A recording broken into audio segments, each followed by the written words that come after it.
dengan orang yang sejauh mana kadang-kadang kalau mampu teruk yang pasti kita pendapat sebab kita memang kita tahu itu. Jadi mana kita dapat sesuatu dapat mencetak hati orang-orang supaya sekarang nak mengukur retrospect di satu kemauan itu saya dengan kita menghormati dipersilakan tidak dalam untuk menyampaikan yang akan untuk undang semua dia pun akan bikin kami depan jadi mungkin alam pengadat tak aktif jalan belum sudah seperti yang boleh dapat bagian yang dapat menghormatkan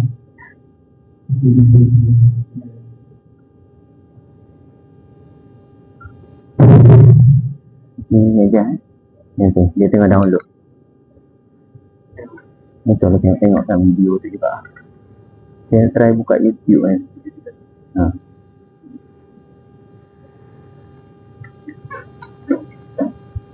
ya boleh kenapa dah start yang intro tu dah start so dah start ni okay.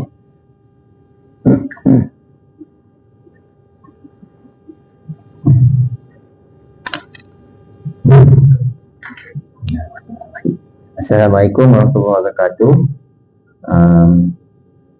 Kepada peserta-peserta kursus merokok hari ni terima kasihlah sebab datang kursus ni. Saya Dr. Jalal lah. Mungkin ada yang kenal, mungkin ada yang tak kenal. Saya bekerja di JPL. JPL ni Jabatan Sakit Luar lah. Dan saya juga bekerja di Klinik Berhenti Merokok dekat ACC kat bawah tu. Jadi saya kerja dua tempat lah. Saya bekerja di situ sejak 2021 lah. Dan di JPL 2020. Saya ditugaskan jaga KBM Klinik Berhenti Merokok sejak 2021. Jadi dah 5 tahun dan insyaAllah kami ni hari last day saya lah sebelum pencing lah. Okay. So saya seorang MO lah tapi cuma saya ditugaskan jaga KBM. Jadi saya jaga KBM ni dia ada satu kursus nama dia CSCSP. CSCSP ni Malaysian Pharmacy Association yang handle lah kursus ni. Kursus 2 hari, ada 1 hari lecture dan 1 hari viva lah. Jadi kursus ni mahal tapi kebetulan masa tu saya dihantar lah untuk kursus ni. Okay. Saya dihantar dan saya dulu lah pada 2021 lebih kurang. Jadi kursus ni bagus untuk sesiapa yang nak handle klinik berhenti merokok lah. Sebagai tambahan lah, mungkin kita dah belajar dulu tapi tambahan lah. Nak kata terror tak terror sangat saya, cuma kita dah lepas kursus lah. Dan satu Malaysia buat kursus ni lah. Tapi sebab dia mahal, saya rasa JKNT dah tak hantar lah. Jadi kalau JKNT ni sekarang ni dia dah start buat kursus sendiri. Lebih kurang sama je tajuk dia jemput tiga macam Prohami lah, Liza. So macam setaraf dengan CSSP jugalah. Tapi CSSP ni ada sijil lah. Okey, masa akan datang saya tak tahu. JKNT mungkin akan buat kursus ni setiap tahun. Dia akan panggil orang yang charge KBM macam Dr. Nas. Yang mengganti saya adalah Dr. Najmuddin dan seorang lagi Dr. Syamil. Dia di tim haji sekarang. Okey. So, jadi kalau kursus tu dia tak ramai panggil. Kemaman mungkin 2 orang. Kita di KP hospital. Tapi oleh sebab sebelum saya pension ni saya nak ajar lah orang hospital ni, dia orang ramai tahu. Mana tahu kan ada yang ni akan kerja kat klinik berhenti merokok ataupun boleh aplikasikan di klinik masing-masing lah dekat awak kan, cardio, tujuh profession merokok kan, COAD kan, kita boleh aplikasi terus lah. Maknanya bertambah, harap tambah ilmu. Dan baru-baru ni saya telah ambil satu lagi course advance lah, CSCSP nama dia. Itu trainer, Certified Smoking Cessation, dengarnya tu lah. Itu trainer lah. Trainer tu 6 bulan kursus online. Dan saya lepas jugalah. Dan sebenarnya saya seorang je lepas. Jadi saya seorang je. Saya seorang je dalam Malaysia ni ada CSSP ni. Jadi yang mengajar CSSP ni adalah profesor 2 orang. Profesor UIA, Hanifi, mungkin ada orang kenal, farmasi, dan Prof Hui, dia macam psikologi lah. Psikologi situlah. UKM tak kira saya. Sekarang ni mungkin kat Taylor University lah. Jadi dia 2 orang, biasa mengajar CSSP. Jadi tambah saya ada 3 orang lah. Ya. 3 orang lepas ni saya akan mengajar lah masa-masa lepas pencen lah. Okay lah, kita teruskan dengan kursus lah. Next. Okay, ni outline dia lah. Okay. Next. Kita cakap pasal nicotine addiction kan. Biasa kalau kita duduk PS1 ada heroin addiction kan, metadon kan, rawatan metadon kan. Kita cakap pasal nikotin pula. Okay, next. So nikotin ni biasa lah, kalau saya jumpa patient ni, PowerPoint ni lebih kurang 300 slide, tapi gambar-gambar je lah, dia cepat-cepat je kan. Biasa kalau saya jumpa patient, memang komputer di depan mata kan, saya akan tunjuk gambar-gambar ni. Sama je, cuma yang lain lah. Kalau MO nak dengar, mungkin kita tekan yang lain. Kalau patient, kita tekan yang lain lah. Okay, kita running macam tu. So nikotin ni dalam tembakau kan, dia memang ada. Next, dia memang ada dalam tembakau kan. Pokok tembakau tu dia memang ada nikotin. Seperti mana kalau ganja kan, dia ada bahan dalam tu kan. Ketum dia ada bahan. Dia bukan taruh kemudian, dia memang ada dalam tu. Dan vape dengan rokok, apa beza dia? Kalau rokok, dia pepejarkan solid, dia hancur-hancurkan, dia jadikan batang rokok. Dan adalah dia masuk chemical dia jadi batang rokok. Kalau vape, dia ambil ekstrak cecair. Okay, tapi dua-dua tu ada nikotin lah. Cuma peranti dia lain, apparatus dia lain. Kalau vape ni dipanaskan, dia ada taruh bahan tertentu menyebabkan bila panas dia menguap. So jadi vape. Kalau rokok, dia kena bakar. Bakar jadi asap. Asap tu yang kita inhale. Okay, tu dia beza dia. Okay, next. So kalau sebut rokok, dia macam-macam ada. Ada cerut kan. Rokok yang biasa tu, rokok daun. Shisha jadi kalau shisha tu, anggaran macam 100 batang rokok. Kalau cerut, macam 10 batang. Lebih kurang lah kan. Tapi maknanya heavy lagi. Okay, next. Ada juga yang sekarang ni puffs. Puffs, dia letak je dekat mulut dia. Kalau vape macam-macam lah. Ada open system. Mana open system ni dia boleh masuk something dalam tu. Kalau closed system, macam insulin kan, ada yang pakai buang, itu closed system kan. Kalau yang open tu dia boleh taruh benda-benda lain, macam mushroom ke ataupun dadah lain kan. Kalau closed system dia pakai buang, pakai buang kan. Okay. So nikotin punya kepekatan tu mungkin up to 50 lah. Kadang-kadang 20 kan. Tapi up to 50 mg per mil. Okay, next. So nikotin ni apa kesan dia kepada fizikal kita? Nombor satu, dia pergi kat otak, dia psychostimulant. Macam juga heroin semua tu. Dia stimulate kita punya otak tu. Rasa sedap lah, masa dia sedap. Bila dapat tu sedap kan. Tapi dia ada juga physical effect. Apa dia? Tachycardia kan, BP naik sekejap, hypertension. Tapi sekejap je lah. Dan dia addictive. Ini adalah satu sifat yang penting lah, addictive. Dia menagihkan, maknanya nak talk more benda tu. Kalau tak ada, toleh lah gelisah kan. Okay, next. So nikotin punya ketagihan tu adalah setara dengan benda-benda lain macam kokain, alkohol, heroin. Tinggi kan, dia punya tahap ketagihan dia tu tinggi macam ganja kan.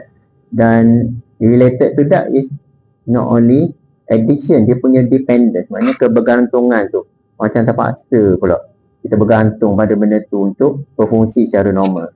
Dan kalau tak ada, withdrawal dia pun tinggi juga, setara dengan benda-benda lain. Okay, next.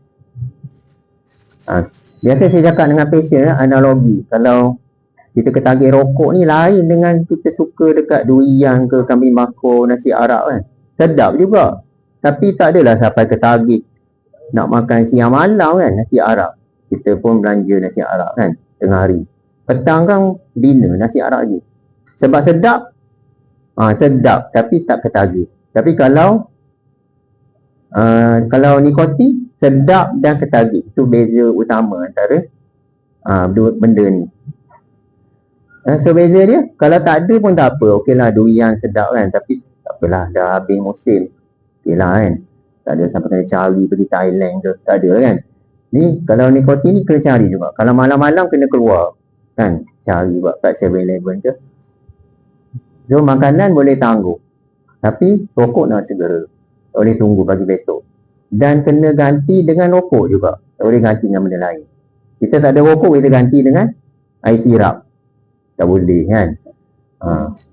So ada simptom, kalau tak dapat, adalah dia punya simptom withdrawal. Kita tak dapat durian, tak ada kan simptom withdrawal kan. Okay. Next. So biasa saya terangkan kat pasien, yang bahaya tu bukan yang nikotin tu. Yang bahayanya adalah benda-benda yang ditaruh di dalam rokok tu semasa proses pembuatan. Masa manufacturing tu dia ada taruh benda-benda lain, bukan rokok saja kan. Okay, ni banyak lah, beribu-ribu bahan, dan 70 of them is the cause of cancer. Kita boleh tahu kat pasien, kadang pasien ni tak tahu kan. So next. Ini saya rasa ramai orang dah tahu kan, tapi kalau saya tengok pasien memang detail lah saya terangkan ni. So usually kalau pasien yang new case tu, saya agak-agak berapa lama saya berdepan dengan pesakit kalau new case? Boleh teka? Jangan. Siapa tahu? Ada hadiah tak? Ada tak? Ada, berapa? 10? 5? 10 ada? Nanti saya tanya balik lah, bukan apa suka-suka kan, suka tumpuk perhatian. So kalau you refer case kan, kalau dia refer case saya pun jumpa kan, ataupun patient walk in. Agak-agak berapa lama saya jumpa patient?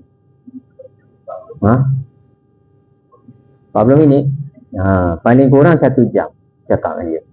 1 jam. Biasa 2 jam. Maksimum 3 jam. Kadang-kadang dia berhenti kejap, ataupun saya buat berhenti kejap kan, sebab nak rehat kan. Ataupun patient kata ngantuk, dia sebab dia target, dia isap rokok kejap dia pergi isap rokok, saya pun boleh rehat, sambung balik second sesi. So ada tu 3 jam sampai maksimum lah tu, biasa 1-2 jam je. Okey, biasa saya explain tu detail, ini aterosklerosis kan, tapi bahasa yang mudah difahami lah, jangan cerita aterosklerosis kan, cerita ni tersumbat radang kan. Dia punya chemical tu menyebabkan benda ni kan, tiba-tiba dapat heart attack, suddenly got blood clot there, 100% block. Tapi tak cakap macam tu lah, cakap bahasa yang mudah difahami dan dengan cara yang menakutkan. Dengan cara yang menyebabkan dia rasa takut. Tujuan saya cerita benda-benda ni adalah maksud dia takut.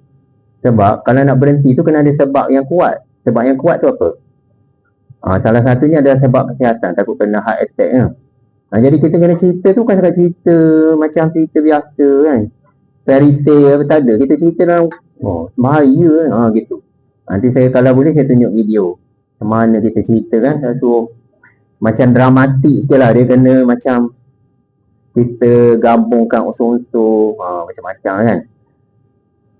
Nak suruh cerita tu macam dramatik supaya dia takut. Ramai orang kena sikit jantung. Tak apa lah, ada video nanti saya cerita tunjuk. So ni kita orang tahu dah, tapi saya tunjuk gambar-gambar ni dekat patient lah. Kena MI kan. Next MI, lepas tu tunjuk arteri macam ni sumbat. Next buat angio kan. Okay, next. So dia takut. Tengok ni sumbat 90%, 90%, 100%. Lepas tu nak buat apa? Next buat stent lah. Mahal stent ni. Lepas tu kalau tak jadi stent, kena buat next bypass kan. Dia tengok gambar ni, menakutkan kan. Okay, next. Kena pergi heart lung machine lah. Kita bukan cerita tipu, cerita betul. Cuma kadang-kadang orang tak tahu kan. Okay, next ambil kaki punya graf. Okay, bila tengok ni dia jadi macam menakutkan. Lepas tu kalau sumbat otak kena stroke. Okay, next. Tengok kalau sumbat dekat broca area ke tak boleh bercakap kan. Cakap dalam perkataan yang simple lah supaya orang tu boleh faham lah. Orang kampung je, orang kalau doktor tak payah benda-benda gini, dia kita sikit-sikit je dia tahu dah kan. Burgess disease kan. Next. Lepas tu CA. Lagi next. Ini kita tahu belakang dah CA lung tu kan. Next. Okay.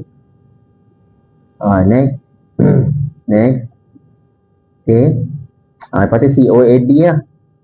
Kita bagi analogi. Kalau titik boleh kena salai sampai keras kita boleh makan, masak. Kalau kena paru-paru macam mana? Cakap dalam bahasa yang tengok pakcik, orang kampung, kita cakap dalam bahasa yang dia mudah fahami. Kalau yang educated kan, macam biochemist ke apa tu, kita cakap dalam bahasa dia. Okay, next. Lepas tu kena oksigen kat rumah apa kan. Okay. So CO kan, CO poisoning. Okay, next. Okay, next. Tahu lah kan CO poisoning kan. Okay, next.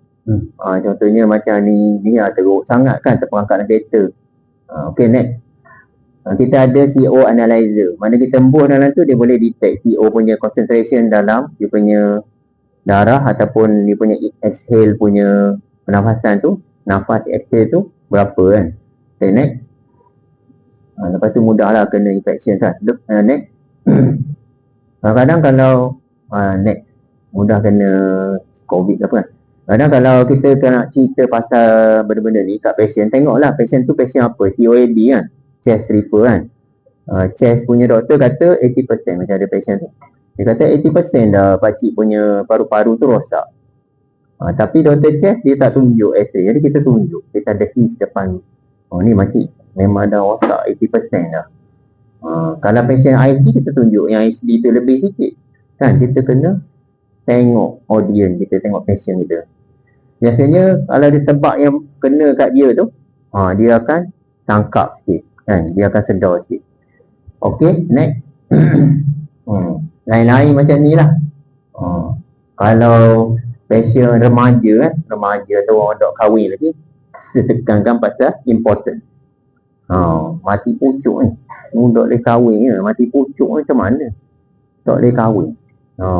Tak ada nikmat dunia. Kita pandai-pandai kita lah kita fokus benda yang agak menarik, rasa dia akan menarik untuk dia. Okay, next. Dia ada patient, ada bini dia mengandung lah. Kita tekan yang tu. Baby bahaya lah kandungan. So, haram lah ni kadang-kadang ada yang kebanyakan kita orang Islam kan. Jadi kita tekan yang tu. Islam ni kita puasa semayang sebab Islam. Jadi Islam pun kata haram, fatwa pun kata. So, ikutlah ikut dia dah kata haram dah. Okey. Kita tunjuk ayat Quran dan hadis Nabi yang berkaitan. Next. Lagi, next. Lagi. Kita tunjuk bahaya pada orang sekeliling. Okey, bahaya pada orang sekeliling lah. Dia ada first, second and third.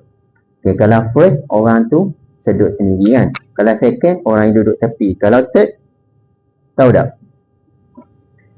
Kalau third, siapa tahu? Ada hadiah ni. Jadi kan? Ke dah stop? Jadi lagi. So, yang third tu apa?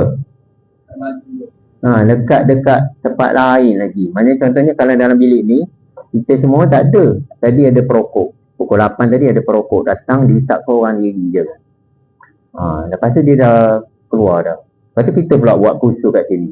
Jadi tadi dia hisap mungkin ada terampai kat udara, dekat kerusi. Dia dah tak ada. Kita pun masuk. Itulah yang dekat-dekat ni. Dekat kat baju boleh juga. Dia hisap kat luar rumah. Lepas tu dia kata, saya hisap kat luar. Wah saya tak ada. So, dekat kat baju, wah dia yang basuh. Dia bagi-bagi kena. Kan? Third punya hand smoke. Jadi, benda-benda racun ni dia boleh absorb melalui 3 cara. Satu, inhale. Satu, telan. Dan satu lagi, transdermal. Bahaya kan. Kalau jatuh mata boleh kena kan. Okay, next. Next. Lagi next.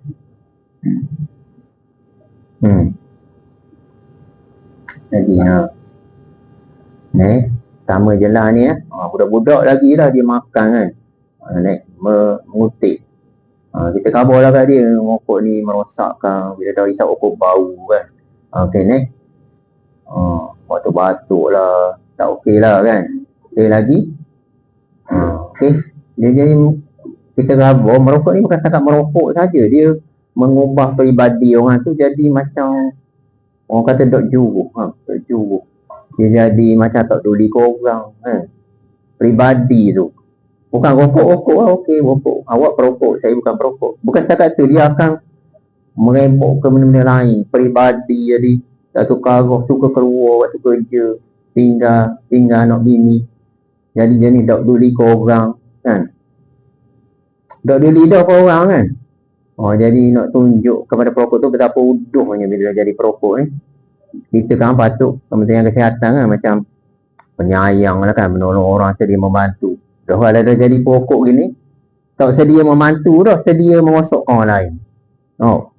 Kerja merosakkan orang lain semua. Lepas tu buang merata. Jadi perokok ni nak cerita kat dia huduh benarnya. Okey, next. Bazir ni kalau orang miskin boleh kita cerita. Kalau orang jutawan, cerita dia 7,000 setahun. Saya 8 juta setahun pendapatan. Jadi macam tak makan. Kita tengok audience kita tengok passion kita. Cerita pasal bazir kat mari datang bawa main sedih. Lepas tu bazir mana yang tengok audience kita kan buat ngotor ni. Okay, next. Lagi next. Next. Okay, kalau vape ni apa pula? Vape ni itulah alat tu lah kan. Alat tu. Okay, tengok. Next. Ataupun e-cigarette lah kan. Adalah sejarah dia kan. Okay. Biasanya dia ada 4 bahan utama lah. Yang tu lah. Nikotin, glycerin, propylene glycol dengan flavoring. Flavoring tu macam-macam. Rasa buah ke apa. Bahan-bahan ni kadang-kadang sebelum tu bahan-bahan ni okey je kalau makan kan, except for nikotin lah. Macam buah kan, buah okey je kita makan. Tapi bila masuk dalam lung, dia jadi tak boleh lah, iritasi. Okay, next. So bila dipanaskan tu, dia meruap kan, next. Dan dia akan menghasilkan banyak lagi bahan, bukan 4 dah, jadi berpuluh-puluh. Okay, next. So apa beza rokok dengan vape? Rokok bakar, vape uap. Banyak chemical sama je. Tapi beza dia, vape ni dah kaji banyak-banyak lagi lah. Tapi setakat ni dia derah sikit. Kalau vape ni dia derah merosak. Dia kena sakit amda. Tahu tak? Kalau vape ni dia ada satu nama penyakit. Kenapa? Jarang kot berlaku kan. Tapi Bali kan. Sebab apa? Partikel vape tu dia boleh pergi sampai kat ujung alveolus. Ujung Jadi dia macam chemical injury of the lung. So dalam 90 hari boleh jadi rosak macam ni lah.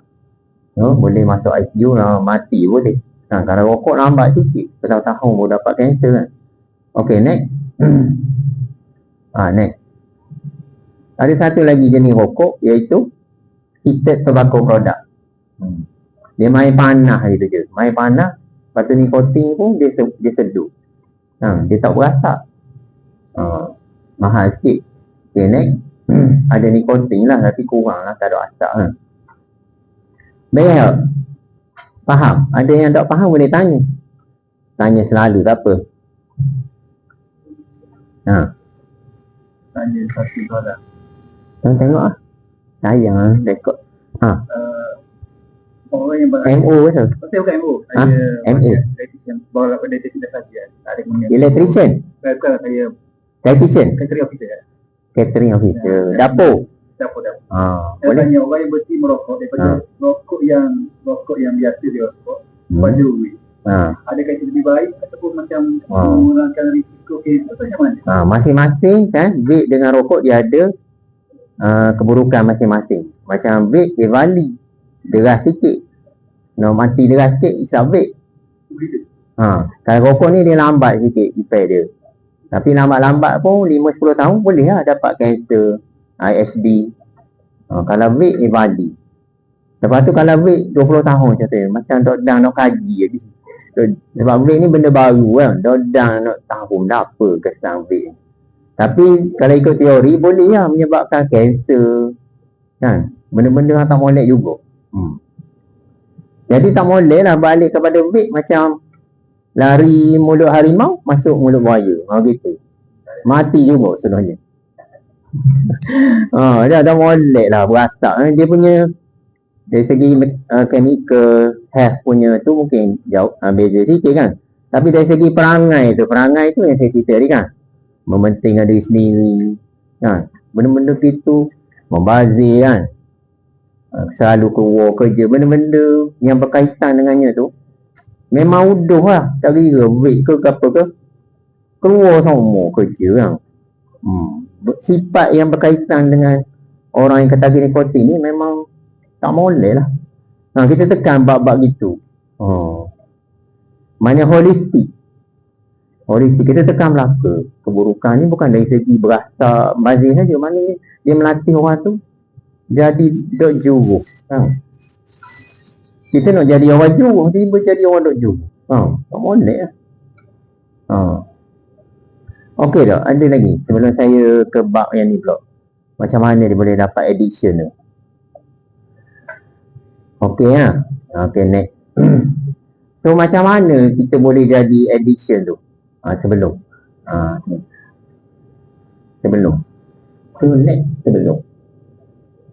reverse. Okay. Sebab nikotin tadi itulah, nikotin tu, bahan substance tu memang dia sedap dan ketagih. Ingat tu, sedap dan ketagih. Makan durian sedap tapi tak ketagih. Nikotin sedap dan ketagih. Jadi macam mana dia boleh masuk? Nikotin ni dia kita inhale, sama ada vape ataupun asap rokok kan, inhale masuk dalam lung dia absorb masuk dalam blood kan, blood vessel. Blood tu dia pergi merata lah circulatory system kan, dia pergi ke kidney, dia pergi ke heart. Tapi yang menyebabkan kita rasa sedap tu adalah dia pergi dekat brain kan. Macam kita bagi obat bius kan, contohnya kita bagi apa, midazolam kan, pergi kat brain, tidur kan. Sebelum bagi bius kan, sebelum operation, midazolam IV, tidur kan, sebab dia bertindak kat brain. Macam ni lah, nikotin dia pergi ke otak, dia jadi benda, dia pergi kat satu tempat bernama next, VTA, Ventral Tegmental Area. Dia pergi kat situ. Dia pergi kat situ kan. Bila dia pergi kat situ, reseptor dia situ kan, reseptor nikotin ni. Bila pergi situ, dia ada tindak balas kimia yang seterusnya lah, menyebabkan kita pun jadi rasa sedap. Sedap lah, high, puas hati ke apa, beres ke apa, dia rasa gitu lah. Kalau kita ni kita sebut reseptor lah kan, tapi orang kampung jangan kan panggil reseptor, kita panggil sarang. Ada sarang kita terpopok parking lot ni. Reseptor nikotin alpha 4B2 yang terdapat di VTA tu. Dia melekat lah. Macam ni lah. Kata ni nikotin, dia sampai dekat top dia. Macam gitu lah. Dia ada tindak balas. Jadi dia rasa sedap lah. Otak kita translate, terjemah kehadiran nikotin pada reseptor itu sebagai sedap kan. Okey lah. Kalau ada pasien dah faham lah, kita buat macam ni pula. Kita rasa durian sedap di lidah kan. Lepas tu pergi ke otak. Otak translate sebagai sedap. Tapi kita pegang benda ni panas. Macam mana kita tahu panas? Bukan panas tu masuk dalam otak, dia ada nerve kan. Pergi dekat atas, otak translate sebagai panas. Kan? Okey. Okey, next. Next lagi. Jadi dia bila tu banyaklah dia punya neurotransmitter keluar ni. Jadi sedap lah kan. Kesimpulan jadi sedap lah. Banyak lah benda-benda gambar tu ni. Okey, next. Okay, kenapa dia bila sedap? Okey lah, sedap kan. Tapi kenapa macam diam pula kan? Sebab masa sedap tu, kesedapan tu berakhir selama berapa minit? It will last only about 15 to 30 minit only. Dia punya kesedapan tu. Sedap-sedap kan? After 15 to 30 minit, dia dah habis di metabolisme kan nikotin tu. Dan dia akan keluar melalui urin. Jadi, sarang nikotin ataupun parking lot tadi, ni dia dah jadi kosong. Dah empty dah. Jadi bila empty, dia tak macam empty durian ni. Dia tak tagih. Dari nikotin ni ketagih kan. Jadi bila dia empty, satu masalah. Dia akan knock balik. Dia akan menyebabkan kita rasa knock. Dia tak boleh empty. Masa isi okey lah. Tapi bila dia empty, dia knock balik ni. Dia bising lah. Dia bising. Jadi dia akan rasa diam disebabkan tu. Dan nak buat mana? Kena lah hisap satu lagi. Isi mula kan. Kena isi mula. Okey? Diam tu macam tak senang duduk lah kan. Serabuk lah. Macam lah. Macam ni lah. Okey, next.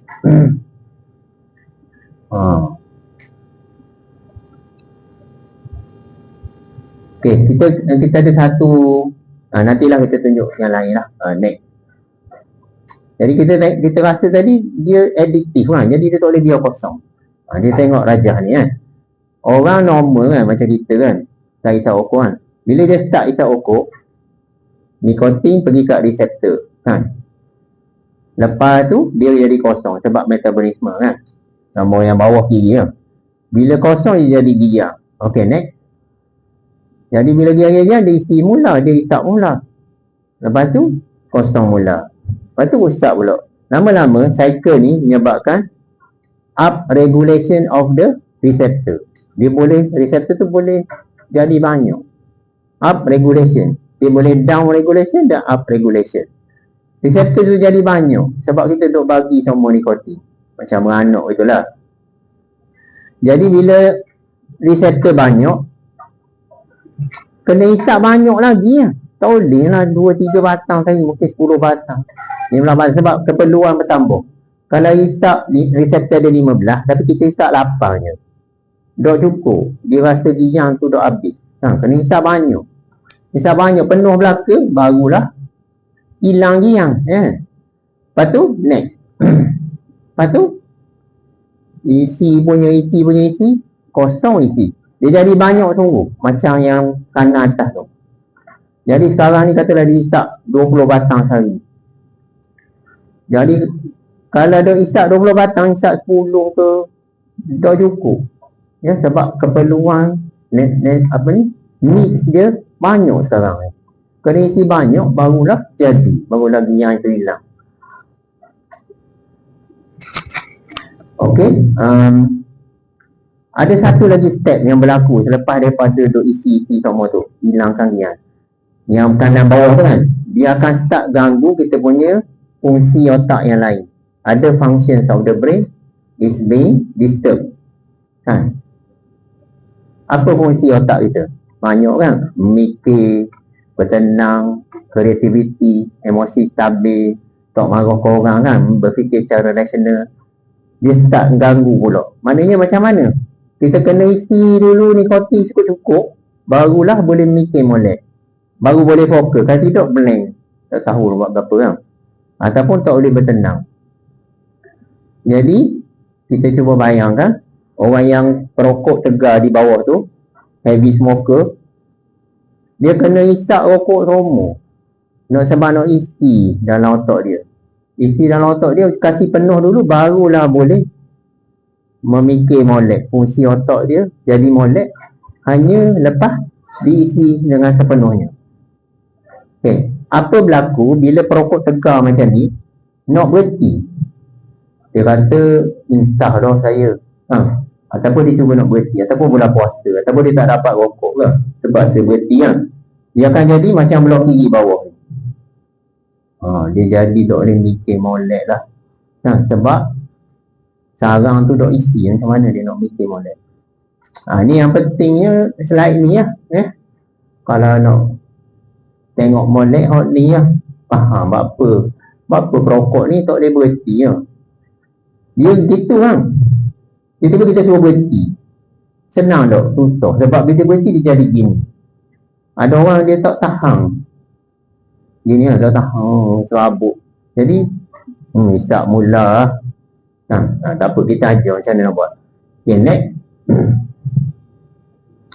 Jadi dia kena isap ke rumah lah, gini lah. Malam baru dia tidur. Belah kanan tu kan. Malam tidur senyap lah. Kata dia isap rumah. Okay, next. Okay. Kita kena faham ada 3 simptom bila seseorang tu seorang perokok tidak mendapat rokok. Kan? Apakah simptom-simptom tu? Kita boleh bagikan pada 3. Okay, kita boleh bagikan pada 3. Nombor 1, perasaan. Dia punya psikologi dia. Rasa teringat je kan, rindu, nian, craving lah. Orang putih kata craving kan. Nombor 2, ada function of the brain is being disturbed. Tak stabil lah, emosi, marah kan. Biasa kalau orang buat kerja kan, kerja rumah ke, masuk ke kreatif lah. Tok boleh, tak kreatif tadi. Blank. Ataupun rasa blank, ada rasa kosong, itu tak ada idea lagi kan, tak boleh fokus. Nak marah kan. Cakap pasal nak marah ni kan, ada juga doktor saya jumpa kat klinik berhenti mokok. Dia kata nak marah, kerja dia marah ke SO, refer ke marah. Jadi sampai gitu sekali ya. Susah marah SO refer marah. Jadi dia mendapatkan rawatan dengan saya jugalah. Nombor 3, fizikal. Kadang-kadang ada kok bila ni jadi keluar liur lah. Tak dapat rokok, tremor, tak boleh berok, constipation. Jadi ada 3 simptom ni. Kita kena faham sebab tak mendapat nikotin. Nikotin tu sarang dia tak isi. Okay, next. Dia lama juga lah simptom ni ya. Kadang-kadang sampai 3 bulan. Simptom ni. Tapi berkurangan lah. Okay, next. Macam-macam cinta. Tapi biasanya 1-2 bulan yang pertama tu kuat lah. Okay, next. Okay, next. Lagi, next. Sekarang ni nak cerita pasal treatment tak? Okay tak? Ada benda nak tanya sebelum kita ke itulah tajuk seterusnya.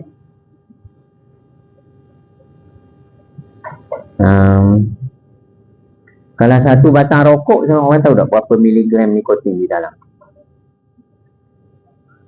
Dia ada tulis kan, 1 miligram. 1 miligram. Tapi kalau vape, tak tahulah. Kadang-kadang 20 miligram per mil. Tapi isap berapa mil?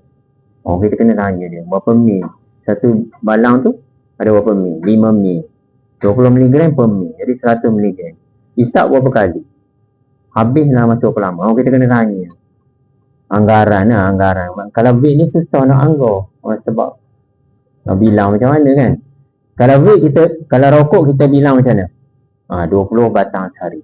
5 batang sehari. Kita bilang macam tu kan. Kalau vape nak bilang macam mana? Tahu tak? Siapa tahu ni memang power. Vape kita bilang macam ni. Kita bilang sesi macam ni lah. Kita tengah bagi ceramah, tiba-tiba dia keluar kejap. Tu satu sesi. Satu sesi tu macam sebatang rokok. Lebih kurang lah kan. Susah nak anggar, tapi macam gitu lah lebih kurang. Lepas tu satu sesi tu berapa kali isap? Vape 10 kan. Contoh gitulah 10. Tapi satu sesi tu macam sebatang rokok lah. So berapa sesi satu hari? Sekejap lagi tengah hari kan lepas makan, satu sesi lagi, 5 sesi sehari. Habis kau macam tu lah, 5 sesi. Itu satu cara. Satu lagi tengok berapa banyak dia habis air tu. Tapi tengok pula kepekatan dia berapa, concentration. Kadang-kadang tak tulis pula. Dah tahu jadi susah nak anggap ambil ni. Kita agak gitu je pengalaman kita kan. Heavy ni kan, duduk tangan semua habis. Kita kata heavy lah. Susah nak anggap. Kalau rokok senang sikit. 20 ke 15 batang.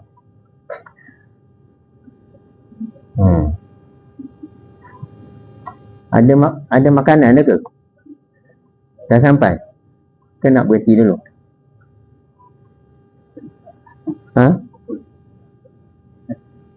Ada? Tak sampai lagi tau makanan?